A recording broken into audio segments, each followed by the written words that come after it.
Hello बच्चों, आज हम लोग सीखेंगे डिविजिबिलिटी का रूल्स, यानी कि डिविजिबल करने के लिए क्या रूल्स होता है। टेंथ क्लास में हम फर्स्ट में पहला चैप्टर में पढ़ते हैं प्राइम फैक्टर निकालने के लिए। प्राइम फैक्टर में डिवाइड करना होता है और डिवाइड करने के लिए टाइम लगता है, इसलिए हम रूल्स देखेंगे कौन सा रूल्स होता है जिससे हम डिविजिबल आसानी से कर सकते हैं। तो सबसे पहले समझिए, 2 से डिविजिबल करने के लिए लास्ट डिजिट 0, 2, 4, 6, 8 होना चाहिए, यानी कि 0, 2, 4, 6, 8 होना चाहिए लास्ट डिजिट। तो 2 से डिविजिबल हो जाएगा, ठीक है।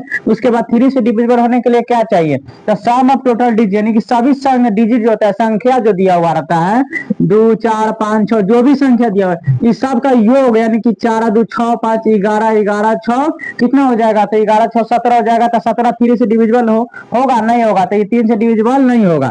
और संख्याओं का योग 3 से डिविजिबल हो जाएगा, तो ये संख्या भी 3 से डिविजिबल हो जाएगा। और 4 से डिविजिबल होने के लिए क्या चाहिए, तो लास्ट 2 डिजिट, लास्ट का 2 अंक 4 से डिविजिबल होना चाहिए। लास्ट का 2 अंक जो है 4 से डिविजिबल हो जाएगा, तो ये पूरा संख्या 4 से डिविजिबल होगा या अन्यथा नहीं होगा, ठीक है। 5 से डिविजिबल होने के लिए क्या चाहिए, तो लास्ट डिजिट 0 और 5, यानी कि लास्ट संख्या जो है 0 और 5 होना चाहिए। लास्ट 0 5, तो ये 5 से डिविजिबल होगा नहीं होगा, क्योंकि 0 और 5 तो कोई नहीं है, और 0 और 5 रहता तो 5 से डिविजिबल हो जाता, ठीक है। तो 6 से होने के लिए direct number is divisible by, यानी वह नंबर जो कि 2 और 3 से डिविजिबल हो जाता है, ठीक है।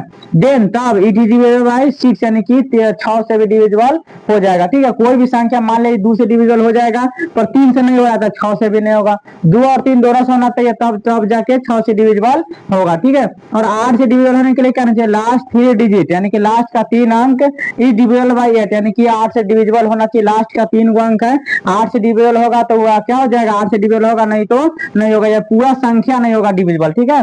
अब 9 से डिविजिबल होने के लिए सम ऑफ टोटल नंबर 3 वाला, जैसे 3 का रूल पड़े तो उसी तरीका से सभी संख्याओं का योग 9 से डिविजिबल होना चाहिए, यानी कि सबको जोड़ के 9 से डिविजिबल हो जाएगा तो 9 से डिविजिबल होगा नहीं तो नहीं होगा, ठीक है। अब 10 से डिविजिबल होने के लिए लास्ट डिजिट 0 होना चाहिए।